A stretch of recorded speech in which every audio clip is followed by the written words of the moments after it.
Good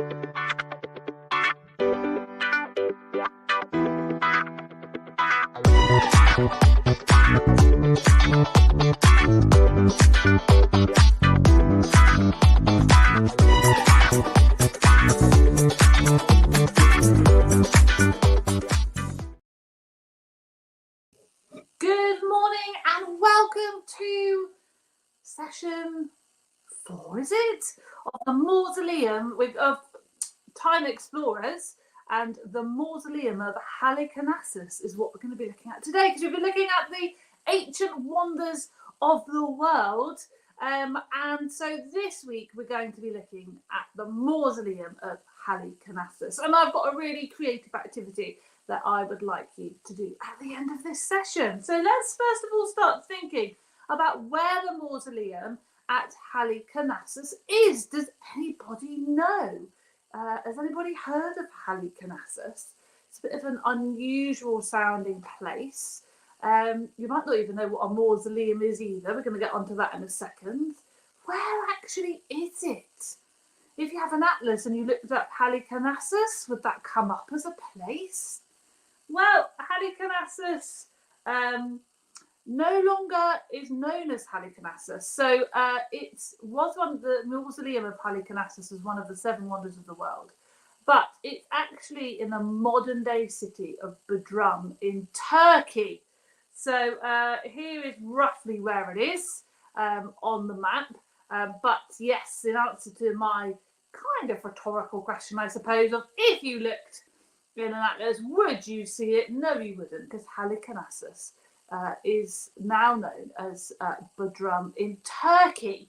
So the first question we're going to think about is, what is a mausoleum? Do we know what a mausoleum is? Well, here are 5 photographs of various different mausoleums. They all look very different. One you might recognize very, very, very instantly, and that is the Taj Mahal, which is in the bottom right in India. That is a mausoleum. But what is a mausoleum? So I'm going to turn my camera off. So I don't know why that's not what's going on today, as to why this isn't working. Usually when I just turn my camera off, it goes to a bigger screen. Well, that's no good, is it? That's no good either. Nor is that. What about this one? That's a better one. So what is a mausoleum? So hopefully you should get a better view of them. They're a lot bigger. I have no idea why they've suddenly changed the settings on this. But what is a mausoleum? So they all look like grand buildings. The one on the left is sort of quite a few levels high, but the one in the top right just kind of looks like one level, doesn't it? And then the Taj Mahal, obviously, I mean, it looks like a palace, but it's actually a mausoleum. They all look really, really very, very different. Well, some of you, I'm sure, have no idea what a mausoleum is. Lots of ideas. But a mausoleum is a tomb. So when somebody passes away, quite often they're put into a grave. So the person is laid to rest in the earth. Or if somebody's cremated, you quite often scatter their ashes at maybe one of their favourite places. Or you may bury their ashes. But a mausoleum is a tomb where it is above ground. Now, it's usually made of stone. It's a freestanding building, and people are laid to rest inside the mausoleum. And they can be any size, and sometimes mausoleums are built for more than one person, so they might actually contain the entire family of people. So they might be just for one person or 2 people. So the Taj Mahal was for one person, whereas others might be built for whole families or whole generations of families. So as I said, the Taj Mahal in India is a mausoleum that was commissioned by the emperor for his wife. So this was, obviously he loved his wife very much, to build this absolutely grand mausoleum for for his wife to be laid to rest. And so why do we have mausoleums? Well, sometimes we have mausoleums, as I said, just because they are very grand, that if the person is very special. But actually, most of the time, mausoleums are common if the soil in an area isn't suitable to lay somebody to rest. So if it's too hard to dig, or if it's too crumbly to hold up some sort of memorial or gravestone for the person, then mausoleums are often quite common. So in New Orleans, mausoleums are very common due to the type of soil. So why are they called mausoleums, and why was the mausoleum of Halicarnassus so famous? Well, we get the word mausoleum from Mausolus. Now, he was the ruler of a place called Caria in the 4th century BC. And now when we use the term mausoleum, so if you look up mausoleum in a dictionary, which I did, it said a mausoleum is a magnificent tomb. But the reason that we call them mausoleums is because they are actually named after Mausolus. And lots of people don't realise this, because Mausolus was the first person to be laid to rest in a grand structure, which we now would know as a mausoleum. So in ancient Egypt, obviously they were laying to rest people in pyramids, but here in the 4th century BC in Caria, Mausolus decided that he was going to, or his wife was the person that actually ended up building most of it, was going to build this huge, beautiful structure to house Mausolus when he had passed away. And so it became so famous that it became one of the ancient wonders of the world, and it led to us creating lots of more mausoleums and naming them after Mausolus. Now, Caria was part of the Persian Empire. Mausolus had the title of satrap, which means that although his region came under Persian rule, he could rule in his own way. So he was almost like a king or a ruler of Caria. So to Caria, he was incredibly important.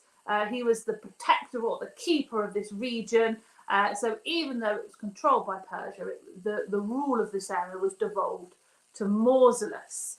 And he is thought to have chosen Halicarnassus to be the capital city of Caria, and he ruled from around about 377 BC to 353 BC. And although we probably don't know Mausolus, as in, you know, he's not sort of gone down in history like Julius Caesar maybe, or some of the very famous pharaohs, he obviously is somebody that is extremely significant, because, as I said, after he died, he had this idea that he wanted this big place to be laid to rest, and so when he died, his wife took over as the ruler of on his behalf, and she started work on this monument.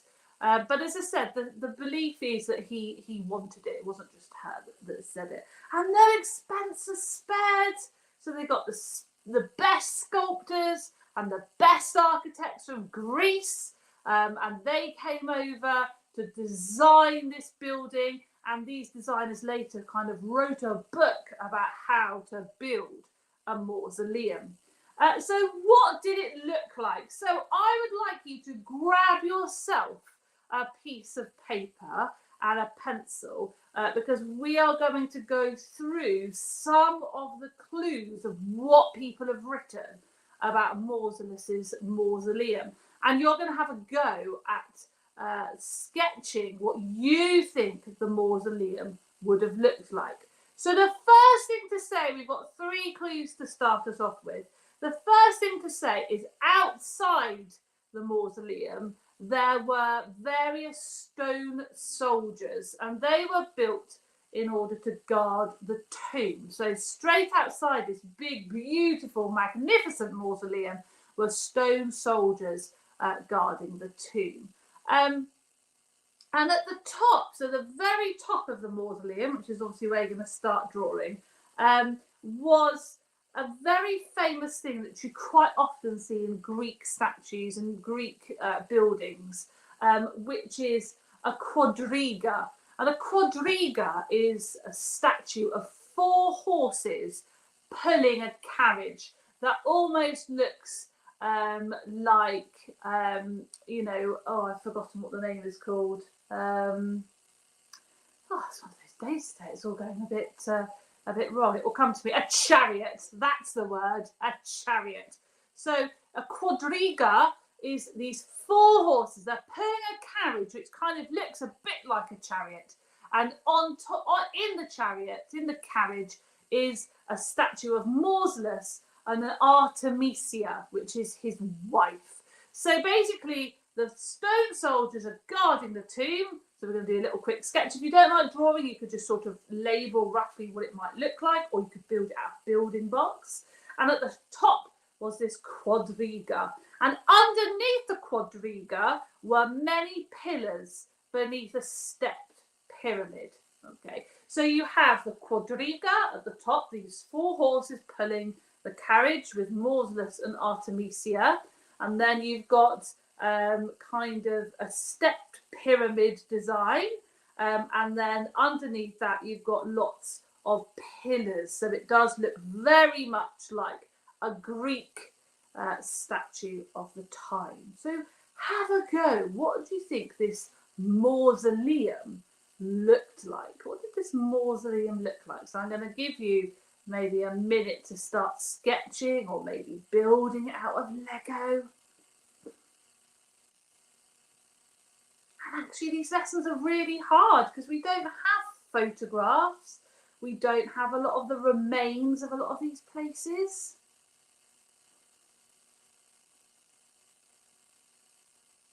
It is quite tricky.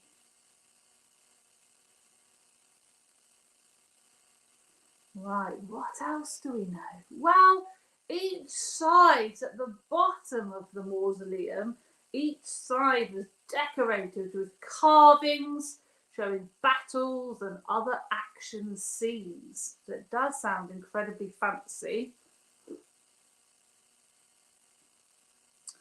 And then what else do we know? It was built on a hill.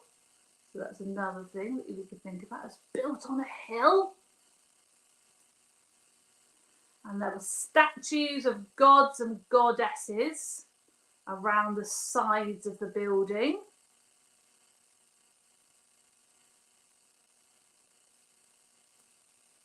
And it was around about 40 metres high, which is incredibly tall.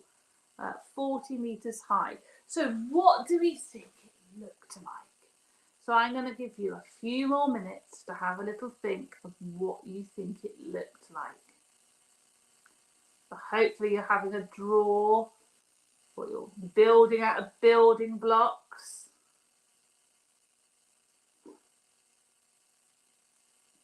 It definitely sounds incredibly grand.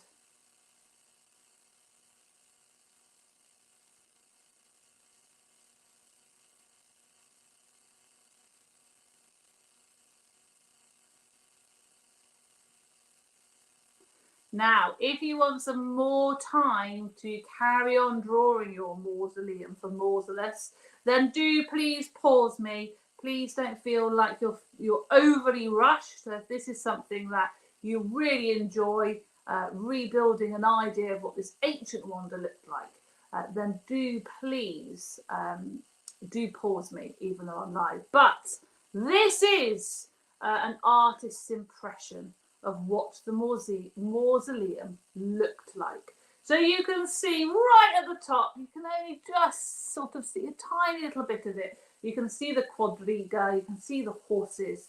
You can't see Mausolus and Artemisia.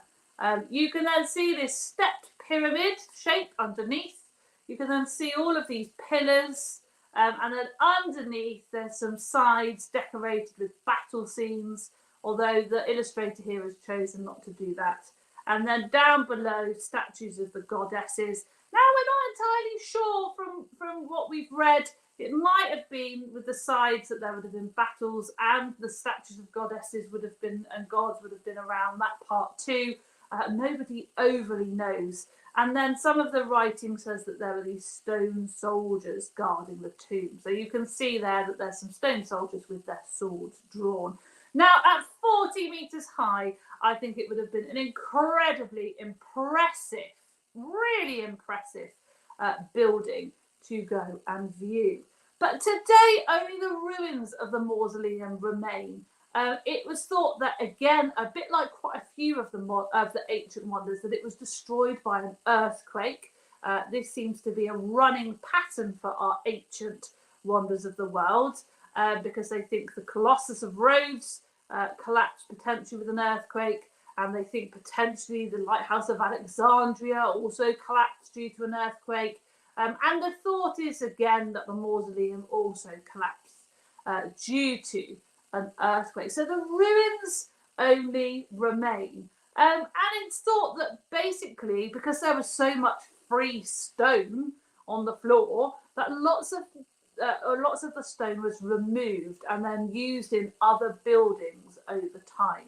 So there is actually very, very little of the mausoleum left. So we can see a few of the stone pillars. You can actually go and view this attraction if you ever go to Turkey on holiday and you go near to Bodrum or Bodrum. You can see some of the sort of lower bits of the mausoleum, potentially where Mausolus was originally buried or sort of, entombed. You can see some of the walls. And this is kind of like what the site looks like now. Now, in terms of where Mausolus is, whether Mausolus was removed and buried somewhere else, nobody really knows. There isn't really much written records out there of what kind of happened, or whether it was all destroyed during an earthquake. So maybe we have no idea sort of what he was buried in and where those remains are.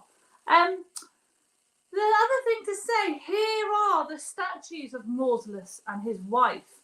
And in the 19th century, British explorers who went over to Turkey and started looking at lots of these old sites started to remove many of the statues. So actually, in terms of the ancient wonders of the world, you can go and see some of the mausoleum of Halicarnassus because it's in the British Museum. So these are the two statues that they thought were right on the top of the mausoleum. So this is on the right-hand side, you can see Mausolus, and then on the left-hand side, you can see his wife. And so these were removed from Turkey, and they were taken by British explorers in the 19th century, and they are now on display at the British Museum in London.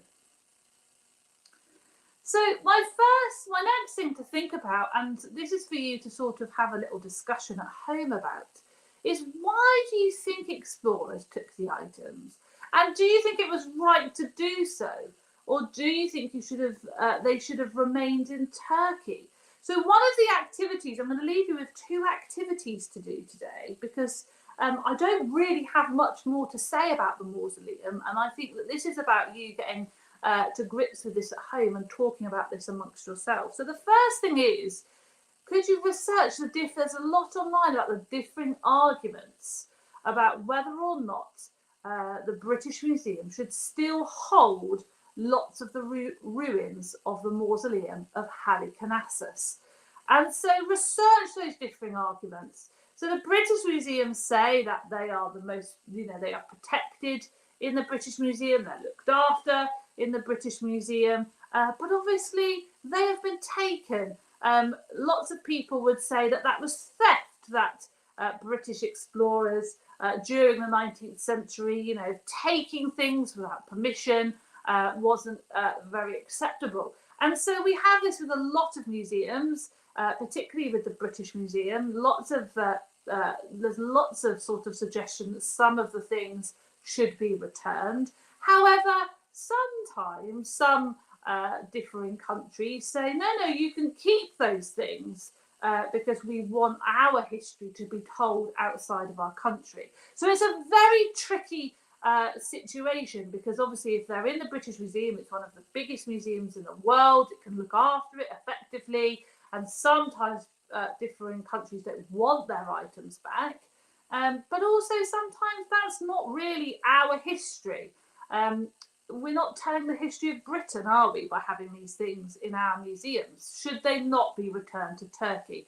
So one of the things you could look at are the four arguments for and against this, and then you could write your own letter to the British Museum outlining your thoughts about what they should do with the ruins of Halicarnassus. And if you're close to London, you know, and when you're next maybe visiting the British Museum, go and check out the ruins of Halicarnassus.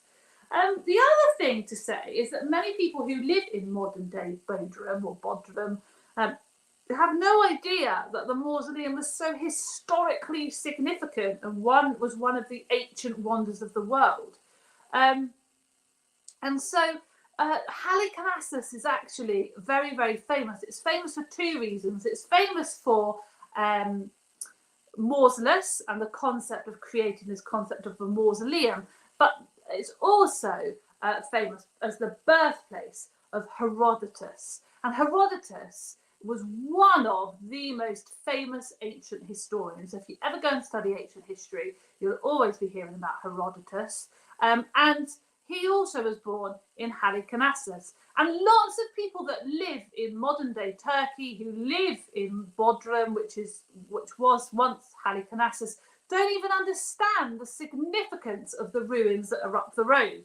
They don't often, you know, when I was doing lots of research about this, they don't even realise it was one of the ancient wonders of the world. So another activity you could do, if you wanted to, is you could make a leaflet advertising why people should come to this site and visit. So those are kind of two activities that I thought I would suggest that you do in this slightly shorter lesson, because there isn't much else to say about the ruins of Halicarnassus. This block of ancient wonders has probably been the hardest block of lessons I've ever done, because there's such limited stuff out there. So I'll be putting a sharing post over on our Facebook group for you to share any of your ideas, but this one is a really big one, so definitely go and discuss this with your grown-ups at home. Go and research it, and send your letter if you do write a letter outlining your arguments about what the British Museum should do, or if you create this leaflet about why they should come and visit this site. And don't forget, we have the planning pack in order for you to be able to carry out some extra research to go alongside this live lesson. And join me next week, where we are going to be doing an even more tricky ancient wonder of the world, which is we're going to be looking at the Hanging Gardens of Babylon, which is even harder because there is no proof that they even existed. So I will see you next week. Check out the sharing post for you to pop these things on. And I will see you next week for more Time Explorers fun. I'll see you soon.